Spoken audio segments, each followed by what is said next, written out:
প্ৰধানমন্ত্ৰী মহোদয় নলবাৰীৰ বিখ্যাত বাদ্য কুৰকুৰি উপহাৰ স্বৰূপে আগবঢ়াবলৈ মই অসমৰ মাননীয় মুখ্যমন্ত্ৰী মহোদয় অনুৰোধ জনাইছো प्रज्ञा नगरी नलबाड़ी जिले का प्रसिद्ध वाद्य कुरकुरी पर माननीय श्री नरेंद्र मोदी जी को भेंट की जा रही है।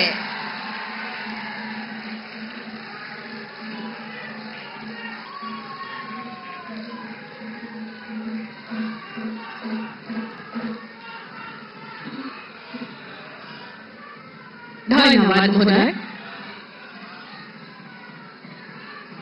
এতিয়া মই বিনম্ৰ অনুৰোধ জনাইছো আমাৰ দূৰদৰ্শী নেতা আমাৰ গুৰিটোটা অসমৰ মাননীয় মুখ্যমন্ত্ৰী ডক্টৰ হিমন্ত বিশ্ব শৰ্মা মহোদয় আদৰণি ভাষণ আগবঢ়াবলৈ।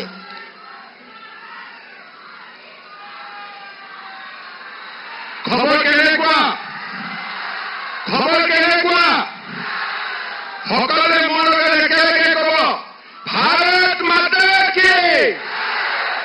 অলপ সৰু হৈছে নেকি? आप कहो भारत माता की। Narendra Modi BJP AGP UPPL बहुत बहुत धन्यवाद। श्रद्धार भारतर सम्मानीय प्रधानमंत्री विश्वर সবাতোকৈ জনপ্ৰিয় নেতা অসমবাসীৰ হিয়াৰ আমঠু মাননীয় প্ৰধানমন্ত্ৰী নৰেন্দ্ৰ মোদী ডাঙৰীয়া আজিৰ সভাত আমাৰ মাজত উপস্থিত অসম ৰাজ্যিক বিজেপিৰ সভাপতি ভৱেশ কলিতা ডাঙৰীয়া, এজিপিৰ সভাপতি অতুল বৰা ডাঙৰীয়া, ইউপিপিএলৰ সভাপতি প্ৰমোদ বড়ো ডাঙৰীয়া, সন্মানীয় মঞ্চ উপস্থিত ৰাইজ, আই মাতৃসকল আৰু যুৱক যুৱতী বন্ধু বান্ধৱীসকল, আজি পবিত্ৰ ৰাম নৱমী অযোধ্যাৰ ৰাম মন্দিৰৰ প্ৰাণ প্ৰতিষ্ঠাৰ পিছত আজি সমগ্ৰ ভাৰতবাসী উল্লাসিত। মই 500 বছৰৰ পিছত অযোধ্যাত ৰাম মন্দিৰ প্ৰতিষ্ঠা কৰাৰ নায়ক প্ৰধানমন্ত্ৰী নৰেন্দ্ৰ মোদী ডাঙৰীয়াৰ হৈ অসমবাসীৰ হৈ অভিনন্দন জনাইছো। শ্ৰদ্ধা ৰাইজ, প্ৰধানমন্ত্ৰী নৰেন্দ্ৰ মোদী ডাঙৰীয়াক মই মা কামাখ্যা মহাপুৰুষ শ্ৰীমন্ত শংকৰদেৱৰ পবিত্ৰ ভূমি এই অসমলৈ আদৰণি জনাইছো। আমাৰ অসম চাওলুং চুকাফা, লাচিত বৰফুকন, মহাবীৰ চিলাৰায়ৰ দৰে পবিত্ৰ বীৰৰ শৌৰ্য আৰু বীৰ্যৰে গৰ্বিত এক বীৰভূমি।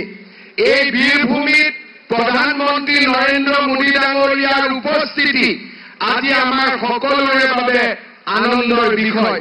বিশেষকৈ জ্ঞান আৰু প্ৰজ্ঞাৰ নগৰী এই নলবাৰীত প্ৰধানমন্ত্ৰী নৰেন্দ্ৰ মোদী ডাঙৰীয়াৰ পদাৰ্পণ আমি সদায় গৌৰৱেৰে সৈতে সুঁৱৰিম। শ্ৰদ্ধা ৰাইজ, লোকসভা নিৰ্বাচন সমাগত। ইতিমধ্যে অসমবাসীয়ে সিদ্ধান্ত লৈছে যে আমি তৃতীয়বাৰৰ বাবে ভাৰতৰ প্ৰধানমন্ত্ৰী হিচাপে নৰেন্দ্ৰ মোদী ডাঙৰীয়াক ভোট দিম। দিম নে নিদিম? দিম। সকলো ৰেডি? শ্ৰদ্ধা ৰাইজ, নৰেন্দ্ৰ মোদী ডাঙৰীয়াৰ অসমৰ প্ৰতি ভাল পোৱাক মই আকৌ এবাৰ আপোনালোকৰ আগত কোৱাৰ প্ৰয়োজন নাই। প্ৰধানমন্ত্ৰীৰ দায়িত্ব লোৱাৰ পিছত 27 বাৰকৈ অসম ভ্ৰমণ, চৰাইদেউলৈ বিশ্ব ঐতিহ্যৰ স্বীকৃতি, 145 ফুটৰ লাচিত বৰফুকনৰ প্ৰতিমা, বৰদোৱাত মহাপুৰুষ শ্ৰীমন্ত শংকৰদেৱৰ জন্মভূমিক সজাই পৰাই তোলা, কামাখ্যাৰ ওপৰত কামাখ্যা কৰিডৰ, মা কামাখ্যাৰ মন্দিৰত কামাখ্যা কৰিডৰ, আজি চৌদিশে অসমখনক আগুৱাই লৈ যোৱা আজি নৰেন্দ্ৰ মোদী ডাঙৰীয়াই এক গুৰুত্বপূৰ্ণ ভূমিকা পালন কৰিছে। আমেৰিকালৈকে যাওক, জাপানলৈকে যাওক, অসমলৈকে আহক, অসমৰ বিহুৱান ডিঙিত লৈ নৰেন্দ্ৰ মোদী ডাঙৰীয়াই আজি 3.5 কোটি অসমীয়াক গৰ্বিত কৰিছে। নৰেন্দ্ৰ মোদী ডাঙৰীয়া বিশ্বৰ সৰ্বাধিক জনপ্ৰিয় নেতা।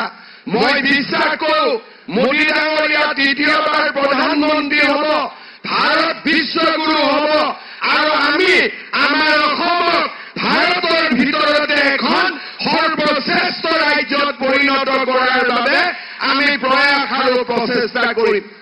আজি আমি সকলোৱে মোদী ডাঙৰীয়াৰ ভাষণ শুনিবলৈ ইয়াত আহিছো। অসম গণ পৰিষদ, UPPL আৰু বিজেপি দলে একেলগে আমি 14খন আসনত প্ৰতিদ্বন্দ্বিতা কৰিছো। মই বিশ্বাস কৰো এইবাৰ আমি লোকসভাত 14খন আসনৰ 14খন আসনতে বিজয়ী হ'বলৈ আমি সক্ষম হ'ম। মই পুনৰবাৰ মোদী ডাঙৰীয়াক অসম ভ্ৰমণৰ বাবে ধন্যবাদ জনাইছো আৰু অসমবাসীক তেখেতৰ হৃদয়ত ৰখাৰ বাবে আকৌ এবাৰ মই কৃতজ্ঞতা জনাইছো। শ্ৰদ্ধাৰ ৰাইজ, বিহুৰ বতৰ, মোদী ডাঙৰীয়া আমাৰ মাজত আহিছে। আমি পাহৰি যাব নালাগে, যোৱাবাৰো মোদী ডাঙৰীয়া এই সময়তে অসমলৈ আহিছিল আৰু অসমৰ বিহুক বিশ্বৰ দৰবাৰলৈ তেখেতে লৈ যোৱা এক বলিষ্ঠ ভূমিকা গ্ৰহণ কৰিছিল। আমি সকলোৱে মোদী ডাঙৰীয়াক অভিনন্দন জনাইছো, কৃতজ্ঞতা জনাইছো আৰু অসমৰ সৰ্বতো প্ৰকাৰৰ উন্নয়নৰ বাবে তেখেতৰ আশীৰ্বাদ আৰু সহায় সহযোগিতা কামনা কৰিছো। শ্ৰদ্ধাৰ ৰাইজ, আমি সকলো ৰেডি আছোনে নাই বিজেপিক ভোট দিবৰ বাবে? ADPক ভোট দিবৰ বাবে ৰেডি আছোনে নাই? UPPLক ভোট দিবৰ বাবে ৰেডি আছোনে নাই? আজি মই ইয়াতে অৰুণোদয়ৰ কথা কোৱা নাই। ইলেকশ্যনৰ পিছত ঘৰে ঘৰে অৰুণোদয় মই আগতে কৈ থৈ দিছো। লাখপতি বাইদেউ হ'ব, লাখপতি ভিনদেউ হ'ব, সকলোকে একেলগে লৈ কাম কৰিম। সকলোকে মই অনুৰোধ কৰিম, সকলোৱে নিজৰ নিজৰ স্থানত থিয় হৈ মোদী ডাঙৰীয়াক অভিনন্দন জনাওক আৰু মোৰ লগত একেলগে কওক, নৰেন্দ্ৰ মোদী, নৰেন্দ্ৰ মোদী, আৰু ডাঙৰকৈ কওক, নৰেন্দ্ৰ মোদী, নৰেন্দ্ৰ মোদী। ধন্যবাদ। জয় হিন্দ, বন্দে মাতৰম, জয় অসম। ধন্যবাদ মহোদয়। অসমৰ সকলো খণ্ডৰ বিপ্লৱ আপোনাৰ সবল নেতৃত্বৰ প্ৰকৃত প্ৰতিফলন। देवियों सज्जनों, आप तालियों की गड़गड़ाहट के बीच हम विनम्र निवेदन करते हैं राष्ट्र के स्वाभिमान, हमारे प्रेरणा स्रोत, राष्ट्र नायक भारत के माननीय प्रधानमंत्री श्री नरेंद्र मोदी जी से कि वे आज की इस विशाल जनसभा को कृपया संबोधित करें।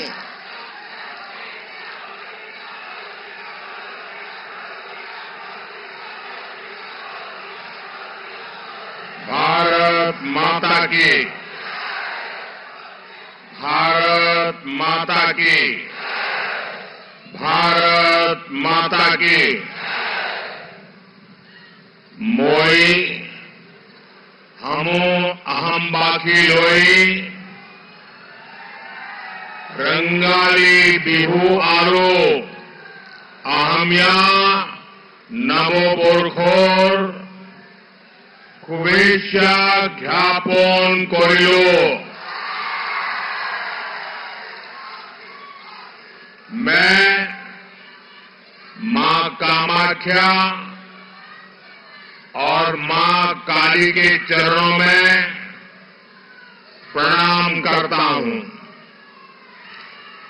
मैं श्री हरि मंदिर, श्री वासुदेव मंदिर, बिल्केश्वर मंदिर और शिव मंदिर को भी सर झुकाकर नमन करता हूं। मैं आप सभी को बोहाग बिहू की हार्दिक शुभकामनाएं देता हूं। आज रामनवमी का ऐतिहासिक